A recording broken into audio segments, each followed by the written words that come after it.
Mom ate all the cookies. Make her spit them out now. After my husband shouted this frantically over the phone, my mother-in-law suddenly began to choke, foaming at the mouth, and collapsed. In utter confusion, I called an ambulance, and she was rushed to the hospital. Once there, the test revealed something shocking in her stomach. Do you have any idea about this? Do I have any idea? Of course I do. Because what they found was clearly something intended to take my life. My name is Susan, a 32-year-old mystery novelist. I've been married to my husband John for 5 years. However, he's been on assignment in Alaska for the past 6 months. We keep in touch, but he seems so busy that he often doesn't even read my texts. Still, I've been trying to make sure he doesn't feel too lonely, even sending presents with Christmas cards to make him feel less alone. In January, I sent a New Year's card, and in February, I sent Valentine's chocolates. He responded to each with a simple thank you text message. In March, a box of cookies arrived from him, accompanied by a message that read, I enjoyed your Valentine's chocolates. I was so excited when I saw the cookies that I immediately called him. The cookies arrived. Thank you so much. Thank you, too, for the New Year's card and chocolates. I'm sorry I couldn't come home for the holidays. No worries. It's hard to book flights during that time, and the tickets are expensive. Actually, these are the first cookies I've ever baked. I hope you like them. Really? I'll savor them while I'm working on my novel. However, while I was on the phone, I heard a crunching noise behind me. Turning around, I found Linda, my mother-in-law who lives with us, devouring the cookies sent to me. She has a tendency to thoughtlessly eat the snacks I've been looking forward to, as she loves food. Writing mystery novels requires a lot of brain power. I always look forward to treating myself with some sweets while I'm writing. So I've cautioned mother-in-law several times, but she never changes her ways. Before we knew it, she had gobbled down all the cookies. Oh! Huh? What's up? You already ate the cookies? I'm sorry. I took my eyes off for a second, and mother-in-law ate them all. What? Mom ate all the cookies I sent? Make her throw them up now. Why should I? Before I could question my husband's frantic outburst, mother-in-law suddenly began choking, her eyes wide open. I can't breathe. And with that, mother-in-law collapsed, frothing at the mouth. What? Mother-in-law, are you okay? Mother-in-law! I hurriedly hung up the call with my husband and dialed 911 while calling out to mother-in-law. She was rushed to the hospital, and I went along in the ambulance pleading, Hang in there, mother-in-law. When we got to the hospital, they pumped her stomach and analyzed the contents. The results were shocking. Actually, we detected a certain poison in Linda's stomach. The doctor went on to explain to my stunned self that the poison was a highly dangerous substance, odorless and tasteless. It could kill a person with as little as 1 to 3 ounces, and mother-in-law had ingested more than half of that lethal dose. She would need to stay in the hospital for a while for treatment. I hate to ask, but do you have any idea how she might have ingested this poison? At the doctor's words, I remembered what mother-in-law had eaten just before, and I felt a cold shiver of terror. This couldn't be. It had to be a mistake. I sat in a chair by my mother-in-law's still unconscious form, my thoughts a blank. But I had to confirm, as soon as I got home to prepare for my mother-in-law's hospital stay. I called my husband. He seemed worried about mother-in-law's sudden collapse. Is Mom okay? It looks like she'll have to stay in the hospital for a while. She's unconscious after ingesting poison. Poison? How could that be? So I need to ask you something. The cookies mother-in-law ate just before she collapsed, you made them, right? Are you trying to say you suspect me? Suddenly my husband's tone hardened. But from the situation, that's the only explanation that makes sense. Susan, if you're a mystery writer, you should know you can't accuse someone just based on circumstantial evidence. Are you trying to treat me like a criminal without any real proof? My husband criticized me harshly. It was frustrating, but he was right. But then he said something that made me question my ears. If anything, you are the one closest to Mom. You're the one who looks suspicious. What? Are you trying to pin the blame on me? Well, you started this by suspecting me first, didn't you? We ended up in a blame game for a while. Finally, my husband lost his temper. Enough. You can't call the cops without evidence. Anyway, I'm not coming back, so you better take care of Mom. He slammed down the phone after yelling at me like that. I was shocked, having just had an argument with my husband and then being accused by him. I stared blankly at my phone for a while, but slowly anger started to bubble up within me. Oh, so that's how it is. If you're going to play that way, I'll collect the evidence myself and corner you. Pumping myself up, I grabbed a pair of white gloves and a clear bag used by police to hold evidence from my study. Originally, I bought them as props for the mystery novels I write. Who knew life would bring me a moment to use them in reality? But even with all that said, I didn't know where to start. After all, this was my first time dealing with a real-life situation like this. Despite writing about such things in my novels, I decided to start by examining the area where my mother-in-law had been. The scene was left untouched since the chaos when she fell ill, not even vacuumed. Like a bloodhound, I crawled around the sofa where she had been sitting, and the surrounding area, straining my eyes looking for anything. Is this a piece of cookie?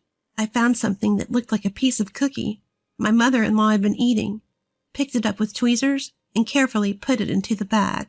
Each piece was small, but my mother-in-law often spilled her food, so I managed to collect enough to test for poison. I was also able to gather crumbs from the original cookie box. But this alone wouldn't be strong enough evidence. As my husband said, it's possible that I could have planted it, unless I can get a solid piece of evidence that clearly points to my husband. At this point, a question occurred to me. If my husband really did it, how did he obtain such a dangerous poison? I decided to look into how he could have acquired it. So I phoned a police officer acquaintance of mine, whom I'd gotten to know during research for my novels. As I listened to the police officer's explanation and took notes, I reached a certain possibility. Although I had hoped it wasn't the case, that's what it was. In fact, I had been recording all of my conversations with my editor to refer back to later. I had a hunch about my husband's behavior, so I played back our past conversations, and my suspicions were confirmed. That's right, he no longer loves me. I loved my husband. I never missed giving him presents on occasions like Christmas, New Year's Day, and Valentine's Day, and always kept in touch regularly. But his heart was already moving away from me, realizing that he might even harbor ill will towards me. Tears involuntarily streamed down my cheeks. But crying alone doesn't solve anything.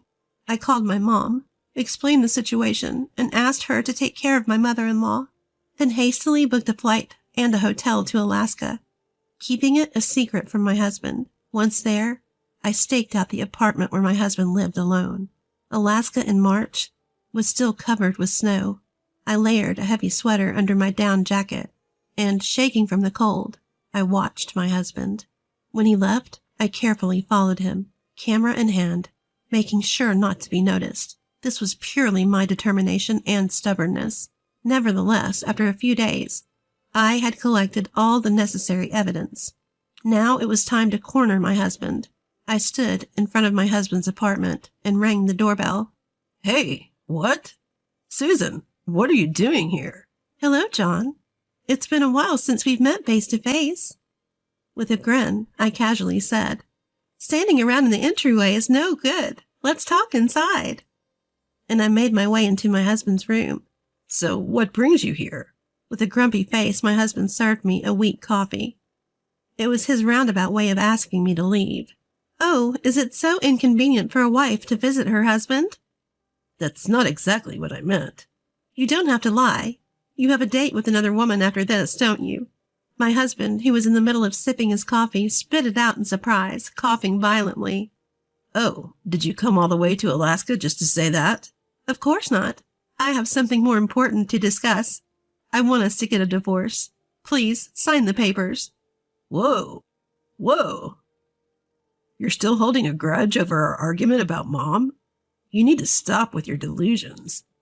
While staring at the divorce papers I handed him, my husband expressed disbelief, but there was a look of panic on his face, and he was breaking out in a cold sweat. If you're saying I did it, then show me the evidence. The cookie is inside Mom's stomach. I bet nothing's left. I thought you might say that, so I've gathered some evidence. I'm not so reckless as to fly over here for $500 one way without proof. I first showed him a fragment of a cookie in a clear bag. First, a piece of the cookie you sent. It's enough to detect poison. Even if poison was found in my mother-in-law's stomach, it doesn't necessarily mean the cookie was the cause, so we'll examine this. But like I said before, there's a chance you put poison in, Susan. I asked a police officer friend about the poison, and it's not something easily obtained. It's not something a layperson can get through normal channels. It would have to be from a specialized pharmacy. That makes it even less likely to be me. I don't work for a pharmaceutical company, and I'm not a pharmacist.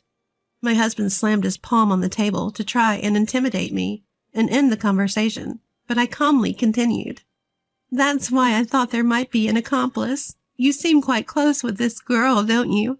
I presented the next piece of evidence, a photograph. It was a snapshot I had taken while tailing my husband. Seeing it, his face twisted in shock. In the photo was a woman clinging to my husband's arm in a very intimate manner, and my husband had his arm around her waist. Her name is Anne. She works at a nightclub. I took this photo in Anchorage. Susan, aren't you ashamed of yourself for taking secret photos like this? Aren't you ashamed of getting close to a nightclub girl while you have a wife? In response to my counterattack, my husband choked on his words and glared at me with resentment. But I would not be intimidated. Apparently, this girl named Anne is working at a nightclub while studying to become a pharmacist at a pharmaceutical university. Maybe she snuck out some poison from the university and talked you into sending me a cookie laced with it. No. I've only met her at the nightclub. I had no idea she was studying to become a pharmacist or anything about the poison. This is pure speculation with no evidence. The husband, stuttering and stammering, tried to keep up his excuses. I sighed and pulled out my mobile phone. You know, I think you value her more than me. Sorry, but I have proof. Turning the volume all the way up, I began to play a recorded call between my husband and me. The call should have been coming from his room, yet the faint sound of a shower running and a woman's voice calling, "John, come join me," could be heard in the background. Even for me, it was so faint that I wouldn't notice unless the volume was turned all the way up. Well, your claim of only ever meeting her at the nightclub is clearly a lie. If I dig deeper into the voice, I can find out who it belongs to. Okay, I get it. I cheated. So what? It's your fault for not being as attractive as Anne. And my infidelity doesn't prove that I poisoned anyone. The husband, now defiant, sprawled out without any sign of remorse. I decided to play him another call recording. Just before my mother-in-law collapsed, my husband could be clearly heard saying, "Did Mom eat all the cookies I made? Make her throw up immediately." Can you explain why you said that if you knew nothing about it? My husband bowed his head. Turning pale, he started to speak in a strained voice. "Susan, how much do you know?" I'm guessing that you targeted my life because of the royalties from the novels I've written so far. At that, my husband took a sharp breath, presumably because I'd hit the nail on the head. Royalties are given to the copyright holder, and upon their death, the copyright can be inherited by their family. And copyright, the very thing that provides these royalties, can be inherited by the family once the holder passes away. So he must have been picturing himself living it up with his mistress on those royalties he'd inherit. Please, forgive me. I did it because she told me to. Oh, really? There's no sign of her having any dirt on you. Are you blaming others again? I thought I hadn't left any evidence. Please, I'm begging you, don't divorce me. Do you think I can go on living with a man who's trying to kill me? How would you feel in my position? Either way, I have no intention of forgiving you. I slammed the divorce papers on the table. Come on, let's get this over with. Just because I'm begging doesn't mean you can get cocky. Enraged, my husband grabbed me by the collar with both hands and tried to throw me to the ground. But then... That's enough. The police officers I'd called beforehand burst into the room. I'm glad I called them in advance. You never know what could happen when you're alone. In the end, my husband was arrested. I submitted all the evidence to the police, and right there, I made my husband write up the divorce papers. I had him cover all the hotel and flight expenses to and fro, and then I just breezily went home. The very next day, his mistress was arrested as an accomplice, and the two of them are now comfortably inside a jail cell together. Of course, I demanded a divorce settlement from the two of them, and once I receive it, everything will be wrapped up. Afterwards, I told my mother-in-law, who had been discharged from the hospital, the truth about what happened, and said our goodbyes. I moved to a new apartment, and then, a year later, when I used this experience as a plot for a mystery novel and published it, it surprisingly became a huge hit. For a novelist, every experience, good or bad, can be a source of inspiration.